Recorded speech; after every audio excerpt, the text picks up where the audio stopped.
Hey guys, मैं शशांक आपका स्वागत करता हूँ अपने यूट्यूब चैनल पे। तो चलिए आज मैं बात करता हूँ हमारे इंडियन जनरल इलेक्शंस के बारे में। तो आपको पता ही होगा कि पूरा 7 फेज़ का इलेक्शन हुआ था और कंक्लूड हो चुका है, अब तक ख़त्म हो चुका है। और कल उसका रिज़ल्ट, कल मतलब 4 जून 2024 को रिज़ल्ट आने वाला है। तो मेरा बेट पूरा बीजेपी को ही है, क्योंकि जाहिर सी बात है अभी अपोजिशन में कोई ऐसा लीडर है नहीं, दिखता ही नहीं है मुझे कि जो जीतेगा। बीजेपी के चांसेस हैं। बहरहाल मैं वोट देने नहीं गया क्योंकि मैं बेरोज़गार था। और ऐसा नहीं था कि मुझे नौकरी नहीं मिल रही थी। कोई ये नहीं बोलेगा कि हाँ तुम वोट नहीं देने गए, तुम भक्त हो, ये है वो है। तो मेरे को जॉब मिल रही थी बट सैलरी कम थी उसकी, तो इसलिए मैं नहीं कहूँगा। वो होपफुली इस हफ्ते तक शायद मेरी नौकरी लग जाए। जैसा होगा मैं आपको बताऊंगा ज़रूर। और बेट यही है कि मैं बीजेपी को इसलिए कर रहा हूँ क्योंकि उनके पास पैसा था।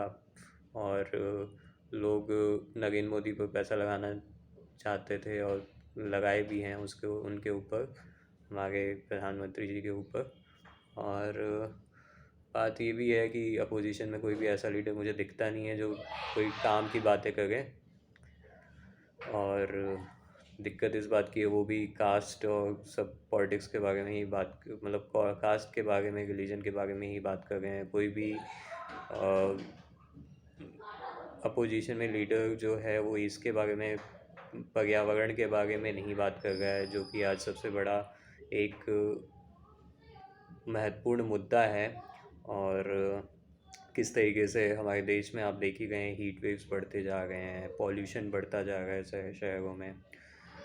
इंसान रहे तो रहे कैसे, और बीमारियां भी बढ़ेंगी, जाहिर सी बात है। और बात ये रही कि अनएम्प्लॉयमेंट की भी, तो मैं ये नहीं मानता कि अनएम्प्लॉयमेंट किसी पार्टी की वजह से है। अनएम्प्लॉयमेंट इसलिए है क्योंकि लोगों को स्किल्स नहीं आ गई है, और स्किल की वजह से ही एम्प्लॉयमेंट जनरेट नहीं हो पा रही है।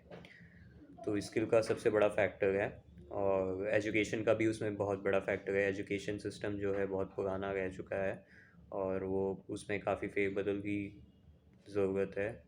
देखते हैं आने वाले वक्त में क्या होगा, क्योंकि अब तो एआई भी आ रहा है। और दूसरा सबसे बड़ा मुद्दा जो मुझे लगता है पर्यावरण के बाद, जो हम गुटखा खाते हैं, गुटखा। और आप जानते हैं गुटखा ऐसे लोग प्रमोट करते हैं जिनको हम एक्सपेक्ट करते हैं कि वो ऐसी चीज़ प्रमोट ना करें। मैं नाम लेना चाहूँगा शाहरुख खान का, अमिताभ बच्चन का। इतने बड़े बड़े एक्टर अपने आप को कहते हैं, बहरहाल मैं उनको फॉलो नहीं करता हूँ, बट वो गुटखा और शराब जैसी चीज़ों का प्रमोशन करते हैं, तो उनको भी शर्म आनी चाहिए। वो एक सेलिब्रिटी अपने आप को कहते हैं और इस तरह की गिरी हुई हरकतें करते हैं। बहरहाल वो उनका डिसीज़न है। हम तो यही बोल सकते हैं कि गुटखा ना खाइए। और अभी जैसे तेलंगाना में गुटखा बैन कर दिया गया, ये बहुत अच्छा डिसीज़न था, और ये मुझे लगता है पूरे देश में लागू होना चाहिए। और दूसरी चीज़, पर्यावरण जो है उसके बारे में भी हमें सोचना चाहिए। हमें आने वाले जनरेशन में उनके लिए क्या कर सकते हैं वो भी सोचना चाहिए।